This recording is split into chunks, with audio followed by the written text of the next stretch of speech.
Water Safety New Zealand has serious concerns about a lag in vital water safety skills in New Zealand primary school children.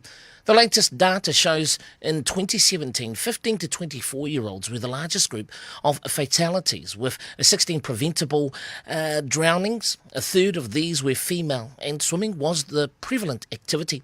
And joining us to talk more about how to solve this issue is Water Safety in New Zealand CEO Jonty Mills. A very warm welcome and thank you so much for your time this morning, Jonty. Good morning, Brian, and good morning, listeners. Jonty, the reason for the lag in water safety skills, especially amongst our primary school children? Yeah, well, Water Skills for Life, which is our national standard for aquatic education for years 1 to 8, is taught to those 5 to 13-year-olds at that grassroots level. And we do an evaluation of where kids are at. And look, it's not a linear program. It recognises that kids learn at different levels and at different times. But what we are finding is some of those really core, basic, foundational skills like knowing how to float and knowing how to propel yourself through the water are taking longer for kids to retain. So that is a concern for us. We hear about the statistics and how bad they are for New Zealand drowning toll. Talk to us about some of the latest stats. Have things improved? Have they worsened this year?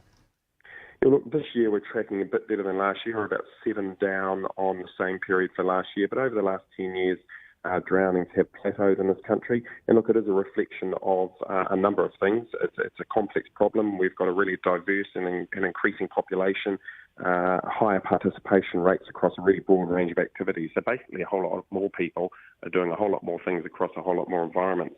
But really we've got to address that grassroots level, and that's teaching kids what we classify as water skills for life, the national standard for aquatic education.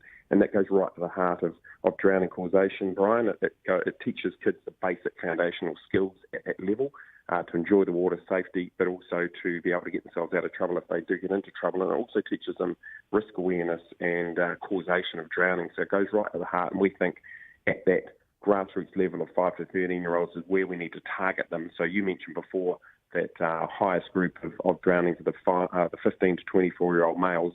And that's correct. They make up about a third of all preventable drownings, and they're not necessarily making wise decisions around water.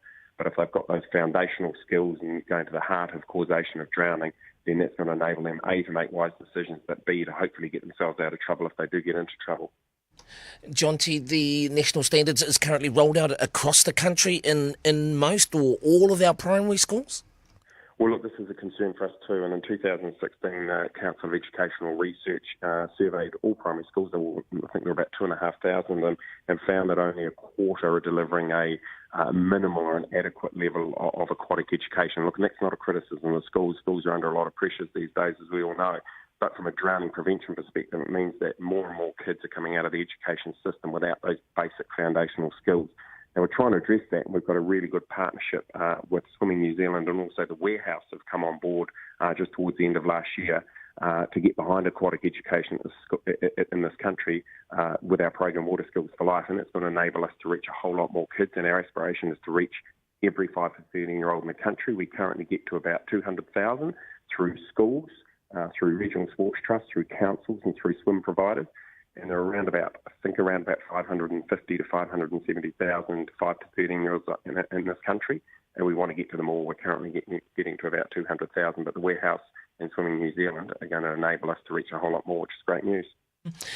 Jonty, in terms of the parents, the role that they play in our water education for our young ones.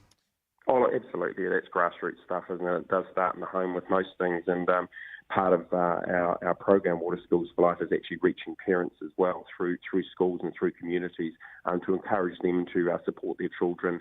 And look, we know one of the biggest barriers to A, learning to swim, and B, basic water skills for life for a lot of people is the cost, the access to facilities and the transport. So part of our program, Water Skills for Life, with the support of the Warehouse, is to break down those barriers and make that accessible and more affordable for parents. So it is those most vulnerable and the hardest to reach that are missing out, and that's our particular target. And of course, the details for where people can go and find out more on this, please, Jonty. Sure, they can go to our website, watersafety.org.nz, and that's www.watersafety.org.nz. Water Safety New Zealand CEO Jonty Mills, thank you so much for your time this morning, Jonty, and have a great weekend. Cheers. Thanks, Brian. You too. Thank you.